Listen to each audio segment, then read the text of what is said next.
Salut à tous, salut YouTube et bienvenue dans mon garage. Alors ça y est, le chariot de soudure porte-outils, comme disent les Américains, welding cart, est terminé.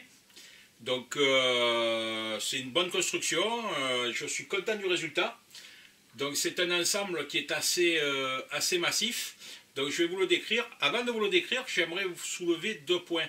Lorsqu'on regarde les vidéos de tous les youtubeurs qui fabriquent ce genre de chariot ou des tables à souder ou autres, ils font tous la même erreur entre guillemets, je l'ai fait moi aussi.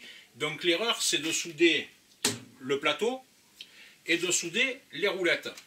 Alors par exemple, moi j'ai fabriqué des tas de chariots de transport qu'aujourd'hui j'aurais aimé récupérer les roulettes, mais comme j'ai eu la bonne idée de les souder, je ne peux pas les récupérer, parce que quand je soude en plus c'est du solide, donc il faudrait les massacrer pour les récupérer. Alors n'hésitez pas à faire des platines comme je l'ai fait sur ce chariot et à boulonner vos roulettes. Le jour où vous voulez changer de chariot, vous pouvez au moins récupérer les roulettes, parce que ça coûte un certain prix. Moi j'en ai acheté donc chez Amazon. Je vais vous faire voir, j'ai exactement les mêmes, c'est celles que j'ai démontées qui étaient à l'origine. Donc c'est des roulettes comme ça. Alors très honnêtement, j'ai payé 20 € chez Amazon plus le transport, parce que j'en voulais 4 avec roue folle. C'est vraiment des roulettes de merde qui ne sont même pas montées sur roulement ni rien, donc c'est une catastrophe. Mais bon, ça marche quand même, mais c'est pas bon. Idem pour le plateau de soudure. Donc vous avez vu que moi je travaille sur une table que j'ai fabriquée moi-même, avec un plateau en acier de 5 mm d'épaisseur. Alors certes, certains me diront qu'il faut des plateaux de 20 d'épaisseur. Un plateau de 20 d'épaisseur, je vous rappelle que ça pèse 320 kg et que ça ne se manie pas comme ça. Voilà, faut être outillé pour. Donc moi j'ai fait ce plateau et je l'ai soudé sur le châssis de la table. Donc ce qui se passe, c'est qu'avec les phénomènes de dilatation, le châssis ne se dilate pas de la même façon que le plateau et le plateau se déforme. Ensuite, vous pouvez être amené, comme le font certains, à souder directement des pièces sur le plateau pour faire des gabarits. Et puis, lorsque vous avez fini de fabriquer, vous décapitez le plateau, vous levez ces pièces, vous meulez. À force de meuler, votre plateau n'est plus parfaitement plat et à un moment donné, il faut le changer. Donc, s'il est boulonné, c'est beaucoup plus facile à changer. Vous pouvez conserver le châssis et changer votre plateau. Donc, moi, c'est ce que j'ai fait ici. J'ai boulonné les roulettes et j'ai boulonné le plateau. Le plateau est en acier de 3 mm. Donc ça fait que l'ensemble est suffisamment rigide pour faire de la soudure. Alors c'est sur un plateau de cette taille, c'est plus des petites pièces qui vont être fabriquées qu'autre chose. Et ça va également, surtout comme une servante d'atelier, servir à poser les outils. Donc au bout de 5 minutes, c'est un bordel innommable. Donc si vous voulez souder quelque chose, là-dessus, il faut se battre. C'est pour ça que j'ai une table de soudure. Allez, on regarde ensemble. Voilà. Alors, comme il n'y a pas beaucoup d'espace, c'est difficile, on ne peut pas zoomer. Donc voilà. Alors, ici, dans un espace aussi restreint que le mien, la solution pour mieux naviguer, c'est pas de faire une table qui soit rectangulaire, mais qui soit le plus carré possible. Donc, dans l'ensemble, on est à 79 en largeur et 78 en longueur, largeur, mais 78-79 à 2 cm près, on est un carré, pardon. Alors ici, bon, ça c'est la poignée de la servante d'origine. Alors j'ai pas fait comme font certains des superbes porte-câbles et tout. Pourquoi? Parce que d'abord je ne m'en sers pas, comme beaucoup. Quand j'ai fini de souder, je pose mon chalumeau où je peux, comme je peux, je ne me sers jamais des porte-câbles. Et ensuite, si vous faites des porte-câbles en saillie, une fois de plus, vous allez augmenter votre surface d'occupation au sol, et lorsque vous allez vouloir manœuvrer, vous allez être juste. Voilà. Alors, moi, dans cet espace le plus restreint possible, donc qu'est-ce que j'ai fait? Ici, j'ai donc un plateau de soudure. Donc, vous le voyez, comme je vous l'ai dit, il a été vissé. Voilà. Là, j'ai intégré ma servante Made in China. Alors honnêtement, c'est une grosse merde. J'ai pris un petit peu plus large en haut et un petit peu plus large sur les côtés, si jamais je devais la changer, parce que en fait ce qui se passe c'est que c'est tellement de la daube que quand on met du poids, les tiroirs font le ventre au milieu, et puis il faudrait s'amuser à mettre des planchers en bois dans chaque tiroir et tout, bah, à la fin ça me gave, j'ai pas que ça à faire non plus.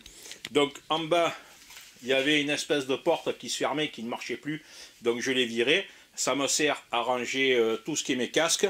Dans les tiroirs, je continue de ranger tout ce qui est mes outils. Comme ça, je les ai à portée de main. Voilà. Alors, on voit ici, donc de ce côté-là, alors là, j'ai fait cette partie-là qui sert en fait à mettre les pinces de masse pour que le plateau soit à la masse. Hein, voilà. Alors, ici, sur les supports que j'ai fait, donc, en bas, j'ai encore un emplacement de libre qui peut me permettre de mettre un poste à souder et autre, ou un poste à découper, découper l'acier. Voilà. Ici, j'ai maintenant la possibilité d'utiliser mon poste à arc, que je n'utilisais pas, qui était dans sa mallette, puisque je n'avais pas la place où le mettre. Là, je l'ai à portée de main. Comme il fait en même temps TIG, j'ai pas encore trop essayé le truc, donc il faut que j'essaye. Et là, j'ai maintenant mon MIG qui se trouve ici. La trappe se manœuvre facilement. Voilà.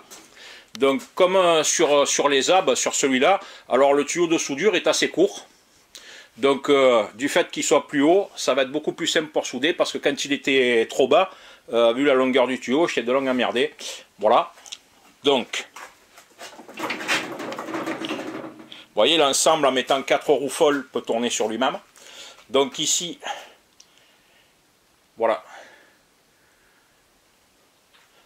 Alors vous voyez, moi quand j'ai fini de souder, j'accroche tout au poste et tout, je ne me pose pas la question, je ne vais pas donc m'embêter la vie à essayer de faire des supports.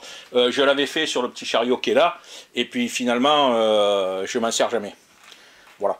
Donc ici, j'ai intégré la bouteille de gaz, bien évidemment, et la petite bouteille donc pour le TIG. Voilà. Il me reste à lui placer une multiprise pour brancher les différents postes. J'en ai pas sous la main, donc je ferai ça plus tard. Donc voilà la construction au total. Ok. Et maintenant, vous voyez, là où j'avais encore un chariot ici, donc qui en fait me servait au poste à souder, tout simplement. C'est-à-dire que j'avais l'équivalent de la servante plus le poste à souder. Maintenant, j'ai tout dans un seul appareil. Voilà. Ce qui signifie qu'à cet endroit-là, je vais pouvoir mettre mon étau, parce que mon étau il est au fond du garage, et je ne m'en sers jamais, ben, faute de l'avoir à portée de main.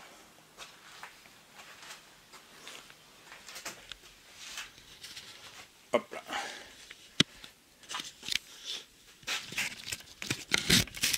On met sur l'étagère. Alors, donc voilà les amis, la construction est terminée. Donc vous avez vu le résultat. Donc comme je vous ai dit, si vous êtes dans un endroit assez restreint, essayez plutôt de faire un carré plutôt qu'un rectangle. Vous verrez que ça sera plus facile à manœuvrer. Et également au niveau des roues, mettez 4 roues qui soient libres et non pas 2 roues bloquées et 2 roues libres, parce que c'est beaucoup plus difficile de tourner. Là vous voyez, on peut tout simplement tourner sur place. Là. Voilà. Donc c'est beaucoup plus simple. Bon, moi le seul truc que j'ai, c'est que le sol de mon garage est tellement pourri qu'il me faudrait des roues en 300 de diamètre pour rouler facilement. Bon, mais sinon ça va, ça se fait assez bien. Le plateau est assez rigide, voilà. Donc on peut à la fois souder, travailler, poser des outils, avoir tout à portée de main et tous les postes à souder. Voilà les amis, à une prochaine. Et puis bon courage si vous lancez dans un projet comme ça. Allez, merci, bonne journée.